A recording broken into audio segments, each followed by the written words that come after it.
Hello everyone, this is your educator Mansi Gupta. Welcome to ready for study. आज हम class 9th के लिए social science यानी कि एसएसटी की वर्कशीट लेकर आए हैं जो कि हिस्ट्री की है। ठीक है, तो ये आपकी एसएसटी वर्कशीट नंबर 49 है और इसकी डेट है 22 दिसंबर 2021। ठीक है, तो अभी आपको पता है कि हम आपकी हिस्ट्री की बुक का चैप्टर नंबर 2 स्टार्ट किए हैं अपनी वर्कशीट में। चैप्टर का नाम है socialism in Europe and the Russian revolution. तो देखो, अभी तक हम सोशलिज्म के बारे में बहुत कुछ पढ़ चुके हैं, है ना, और हमने यूरोप में आने वाले नए नए आइडियाज़ के बारे में भी पढ़ लिया था। आज से हमारी स्टार्टिंग होगी रशियन रेवोल्यूशन की, यानी कि जो रशिया में रेवोल्यूशन हुई थी 1917 में, उसकी पृष्ठभूमि क्या थी, मतलब वो कैसे कैसे वो पूरा प्रोसीजर आगे बढ़ा। ठीक है, the Russian revolution in the early 20th century, Russia was one of the least decentralized state of Europe। ये जो है बहुत ही कम ही डिसेंट्रलाइज था, मतलब इसमें क्या था ना, ये रशिया में राजा हुआ करता था। ठीक है, जार निकोलस नाम था जिसका। The condition pave way for the socialist to overthrow the dynastic rule in Russia in 1917। और जार के शासन में जो कंडीशंस थी रशिया की बहुत ख़राब हो गई थी। इसी वजह से लोगों ने मिलकर, मतलब यानी कि सोशलिस्ट लोगों ने मिलकर उस डायनेस्टी को हटा दिया 1917 में। The fall of monarchy in February 1917 and event of October are normally called the Russian revolution. देखो, स्टार्टिंग में यानी कि फरवरी 1917 में क्या हुआ था, राजा को हटा दिया गया था, मार दिया गया था। ठीक है, लेकिन अक्टूबर में फिर से ये चीज़ें दोबारा दोहराई जाती हैं। तो ये आपका ये जो रशियन रेवोल्यूशन है ये 2 स्टेप्स में होती हैं, एक होती है फरवरी वाली, एक होती है आपकी अक्टूबर वाली। Before Russian Revolution, beside the territory around Moscow and the Russian Empire include currently day Finland, Latvia,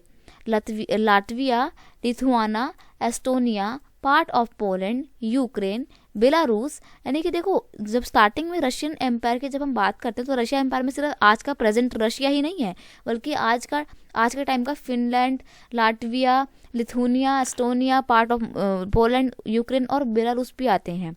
it stretch to the Pacific and comprise today central Asia state as well as Georgia, Armenia and Azerbaijan.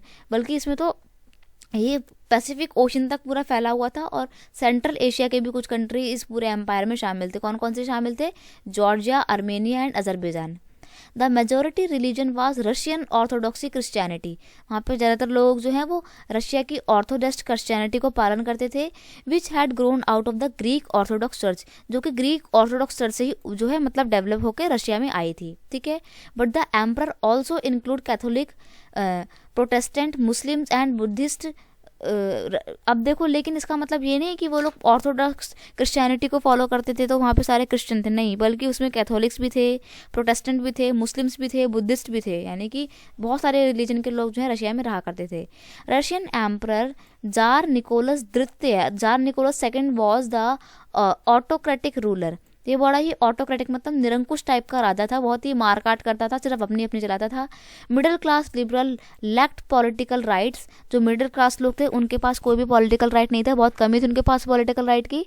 Political parties were illegal in Russia, और कोई भी अलग political party नहीं बन सकती थी, अगर कोई बनती थी तो रशिया में उसको इलीगल करार कर दिया जाता था। ठीक है, सोशल एंड इकोनॉमिकल कंडीशन अगर बात की जाए रशिया की इकोनॉमिक कंडीशन की, तो देखो बहुत ख़राब थी, वो भी कोई बहुत ज़्यादा अच्छी नहीं थी।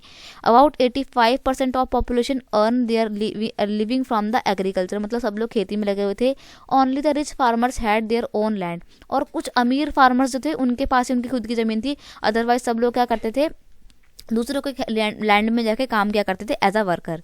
The nobility, crown and orthodox church own large properties. अब देखो, ज़्यादातर प्रॉपर्टीज किसके हाथ में थी? राजा के पास थी, ऑर्थोडॉक्स चर्च के पास थी, नोबिलिटी के पास थी। मतलब देखा जाए तो यहाँ पर जो है जो नॉर्मल लोग जो होते हैं, बहुत स्मॉल लेवल के जो कम अमीर होते हैं, उनको एक्सप्लॉइट किया जा रहा था।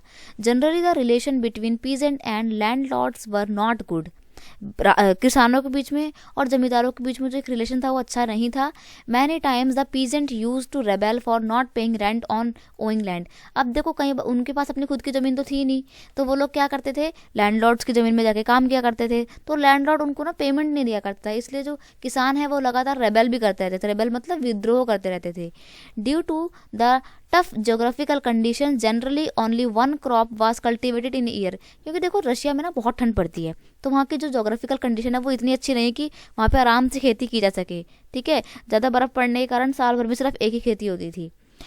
Prominent industrial area were at the Saint Petersburg and Moscow. Moscow और सेंट पीटर्सबर्ग जो है वो ऐसा एरिया था जहाँ पे रशिया की सारी इंडस्ट्रीज जो है लगी हुई थी। Here iron and steel and coal production increase rapidly. यहाँ पर आयरन का और कोल का जो प्रोडक्शन है वो तेजी से बढ़ रहा था, ठीक है।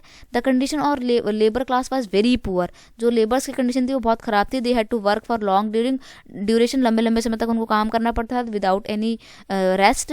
Majority of labours were connected to their village and often used to go back home during cultivation period. ज़्यादातर लोग जो है वो अपने विलेज से ही जुड़े हुए थे, ठीक है। शहरों में आके काम करते थे, लेकिन रहते गाँव मतलब रहते तो मतलब थे तो बिलोंग तो वो लोग गांव से ही करते थे, लेकिन शहरों में आके रहा करते थे।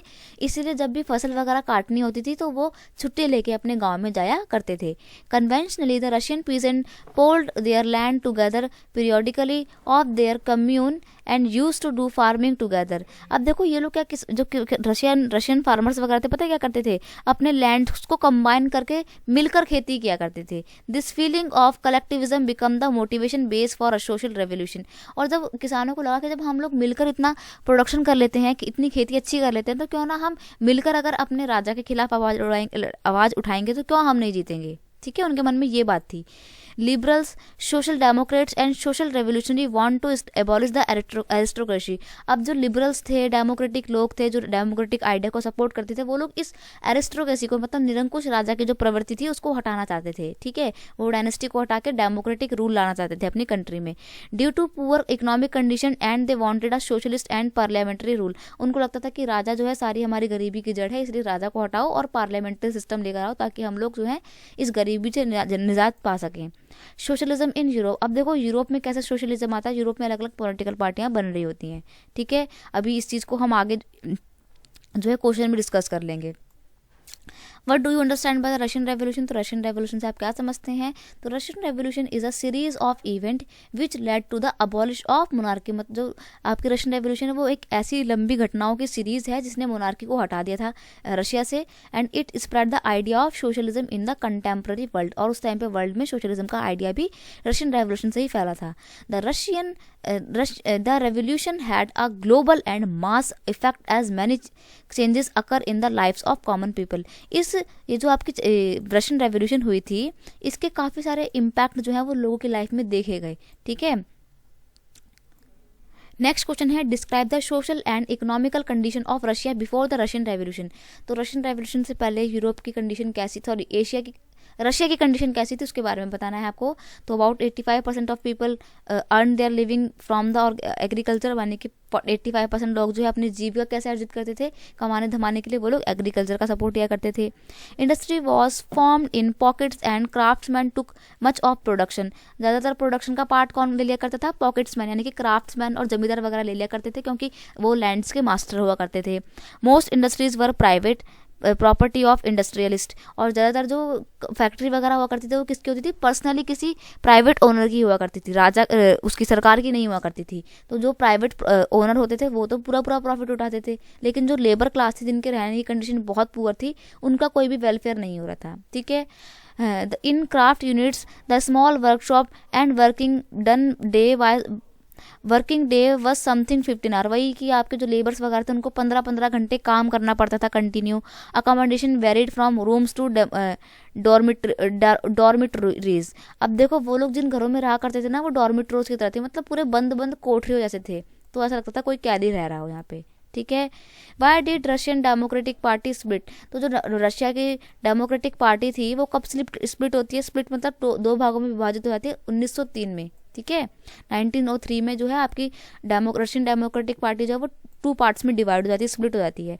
The Menshevik split into pro party Menshevik led by the George Plekhanov who wish to maintain illegal undergoing work as well as legal work।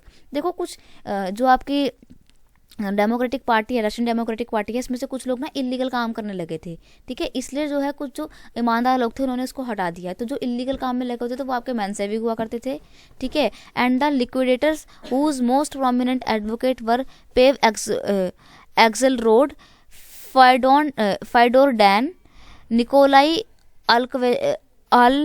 अलेक्संडोविच। ये बहुत अजीब अजीब नाम है, आपको ना जैसे लिखे ना आपको वैसे ही करने पड़ेंगे, प्रोनाउंस नहीं कर पाएंगे क्योंकि रशियन नेम है, बहुत मुश्किल होगी इनको पढ़ने में, ठीक है। Who wish to pursue purely, ये देखो ये बेसिकली क्यों डिवीजन होता है ना, वही लीगल वर्क और इलीगल वर्क को लेकर। एक जो था आपका धड़ वो मेंशेविक का वर्ग जो था ग्रुप वो इलीगल काम करते थे, और जो बोल्शेविक थे वो लीगल काम को ज़्यादा सपोर्ट करते थे। तो इस वजह से इस बात को लेकर दोनों पार्टीज में जो है स्प्लिट हो जाता है, मतलब 2 पार्ट्स में डिवीजन हो जाता है, ठीक है।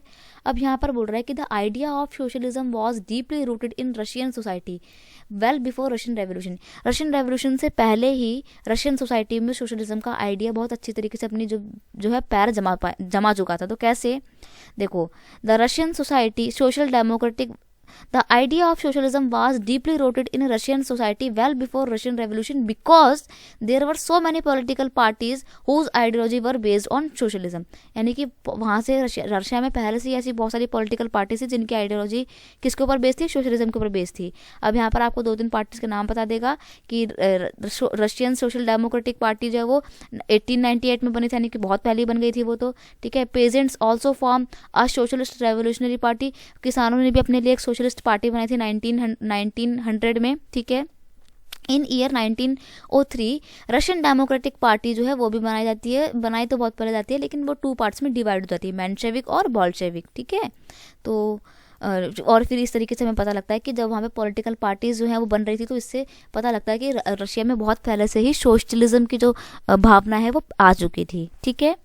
तो ये बस आपकी वर्कशीट इतनी थी। आई होप आपको ये वीडियो अच्छा लगा होगा सोशलिज्म इन यूरोप का, और आपको रशियन रेवोल्यूशन के बारे में कुछ पॉइंट्स क्लियर हुए होंगे।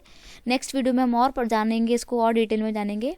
अगर आपको ये वीडियो अच्छा लगता है तो उसे अपने दोस्तों के साथ शेयर कीजिए, वीडियो को लाइक कीजिए और कमेंट करके बताना कि वीडियो कैसा लगा, और अगर आप चैनल पर नए हो तो सब्सक्राइब करना मत भूलना। मिलते हैं नेक्स्ट वीडियो में नेक्स्ट वर्कशीट के साथ, तब तक के लिए thank you so much, bye bye.